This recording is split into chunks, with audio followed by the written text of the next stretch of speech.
प्रधानमंत्री महोदय से अनुरोध करूंगी कि रिमोट का बटन दबाकर सरयू नहर राष्ट्रीय परियोजना को राष्ट्र को समर्पित करें। जिस वर्ष उत्तर प्रदेश में मौजूदा मुख्यमंत्री योगी आदित्यनाथ का जन्म हुआ, उसी साल यानी 1972 में यूपी के 9 जिलों को फायदा पहुंचाने वाली सरयू नहर परियोजना को मंजूरी मिली। फिर क्या हुआ? 49 साल बाद जाकर ये सरयू नहर परियोजना पूरी हो पाती है। इन 49 वर्ष में ज्यादातर वक्त यूपी में बीजेपी विरोधी दल का शासन रहा।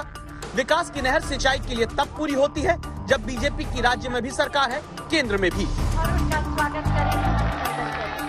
साथियों, जब इस परियोजना पर काम शुरू हुआ था तो इसकी लागत 100 करोड़ रुपए से भी कम थी।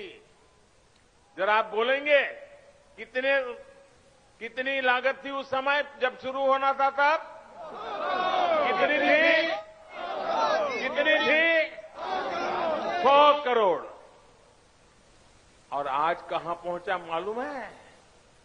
आज ये लगभग 10,000 करोड़ रुपए खर्च करने के बाद पूरी हुई है।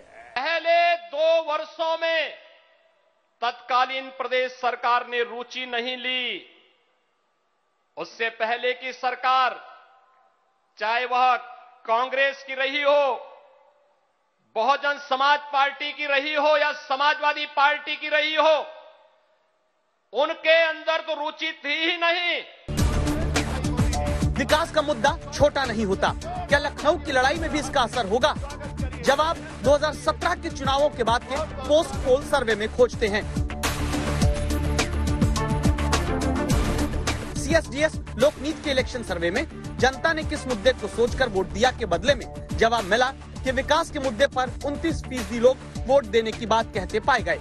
महंगाई के मुद्दे पर 13% लोगों ने वोट देने की बात बताई। बेरोजगारी, नौकरी के मुद्दे पर पिछले चुनाव में उत्तर प्रदेश में 8.6% लोगों ने वोट देने की बात कही। भ्रष्टाचार के मुद्दे पर 8.1% और महिला सुरक्षा के मुद्दे पर 1.3%। 40 वर्षों का इंतजार अब खत्म होने जा रहा है। इस आधार पर हम अब ये समझना चाहते हैं, जहां जनता विकास पर ज्यादा वोट देने की बात करती है, न कि भ्रष्टाचार के मुद्दे पर, वहां विकास योजनाओं के मंच से लाल टोपी समेत दूसरे जुमले क्यों आए? इसलिए हमने हर चुनाव पर बारीक नजर रखने वाली संस्था लोकनीति CSDS के निदेशक संजय कुमार से बात की। चुनाव में कई बार जब आप प्रतीकों का सहारा लेते हैं किसी चीज को बताने के लिए, तो वो ज्यादा कारगर होती है। जब आप प्रतीकों का सहारा लेते हैं तो मतदाता ये विवश होते हैं सोचने के लिए कि किसके बारे में बात की जा रही है, तो वो जरा ज्यादा ध्यान से बातों को सुनते हैं। इसी के लिए कई बार ऐसा होता है कि पार्टियों का सीधा नाम न लें, नेताओं का सीधा नाम न लें, लेकिन कुछ ऐसे सूचक चिन्हों से संकेत दें जिससे वोटर उसमें ज्यादा थोड़ा दिलचस्पी लेता है और बहुत ध्यान से सुनता है। इसी के लिए मुझे लगता है प्रधानमंत्री ने समाजवादी पार्टी का नाम नहीं लिया, बल्कि लाल टोपी की ओर इशारा किया, और लाल टोपी एक प्रतीक है समाजवादी पार्टी। तो बाबा मुख्यमंत्री जाने वाले हैं। क्या इसीलिए सीधे नाम लेने की जगह लाल टोपी बोलकर पूरी पार्टी को कटघरे में खड़ा करते हैं, खासकर गुंडागर्दी के आरोप पर? इन तस्वीरों को देखते हैं। ये लाल टोपी जुमले वाली राजनीति के वक्त की आई ही तस्वीर है। चंदौली में समाजवादी पार्टी और पुलिस वालों के बीच धक्का मुक्की हुई। पुलिस के अधिकारी को धक्का देकर समाजवादी पार्टी के कार्यकर्ता आगे बढ़ने लगे। क्या कोशिश है कि ऐसे जो लाल टोपी समाजवादी पार्टी की पहचान बनकर दिखती है, उसे अपराध के मुद्दे पर वोटर के सामने खड़ा कर दिया जाए? माफिया को संरक्षण देते थे। आज योगी जी की सरकार माफिया की सफाई में जुटी है। ये तभी तो यूपी के लोग कहते हैं फर्क साफ है। पहले जो सरकार में थे वो यहां जमीनों पर अवैध कब्जे करवाते थे। आज ऐसे माफियाओं पर जुर्माना लग रहा है, बुलडोजर चल रहा है। तभी तो यूपी के लोग कहते हैं फर्क साफ है। लाल टोपी जुमले का इस्तेमाल अगर अपराध, माफिया, भ्रष्टाचार के आरोपों के लिए किया जाता है तो फिर अब्बा जान के जुमले का प्रयोग यूपी के चुनाव में समाजवादी पार्टी को मुस्लिम तुष्टीकरण के आरोप में घेरने के लिए होता है। सरकार है 2017 के यूपी चुनाव में भी उन्होंने बड़ी जीत हासिल की।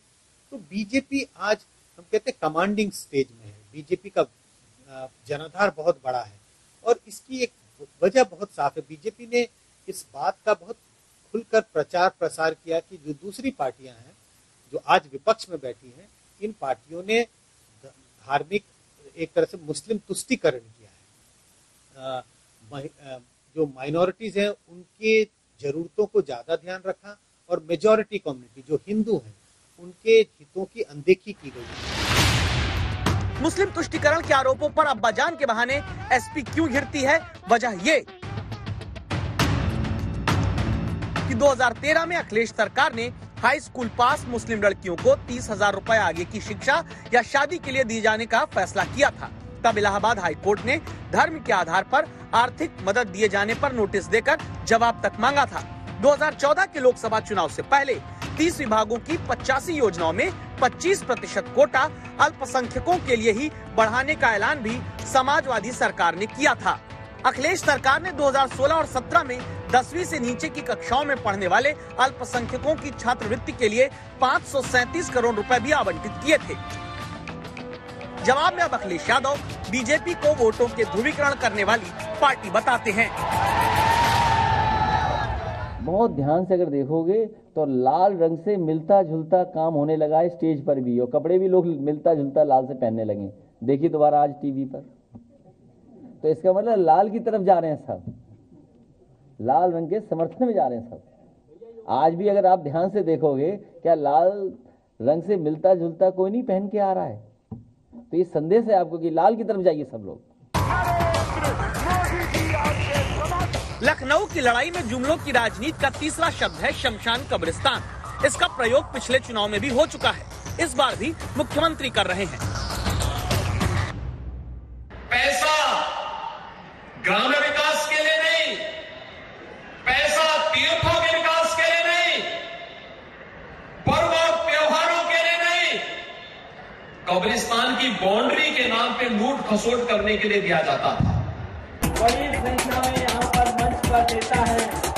ये मुद्दा इसलिए उठ रहा है क्योंकि ये बात सच है कि अखिलेश सरकार के 5 साल में शमशान से ज्यादा कब्रिस्तान बनाने का बजट रहा, जो कुल 1200 करोड़ रुपए था। अखिलेश सरकार ने 2016-17 के बजट में कब्रिस्तान के लिए 400 करोड़ रुपए और शमशान के लिए 227 करोड़ रुपए रखे थे। जब बात होगी, अब लखनऊ की लड़ाई में एक वोटर, एक नागरिक और आज तक के दर्शक होने के नाते आपको ये जानना जरूरी है कि उत्तर प्रदेश में जहां पिछले चुनाव में तीसरे चरण की वोटिंग से पहले ध्रुवीकरण वाले शब्दों और जुमलों की एंट्री हुई, वहां इस बार चुनाव के ऐलान से पहले ही क्यों जुमलों का वार किया जाने लगा।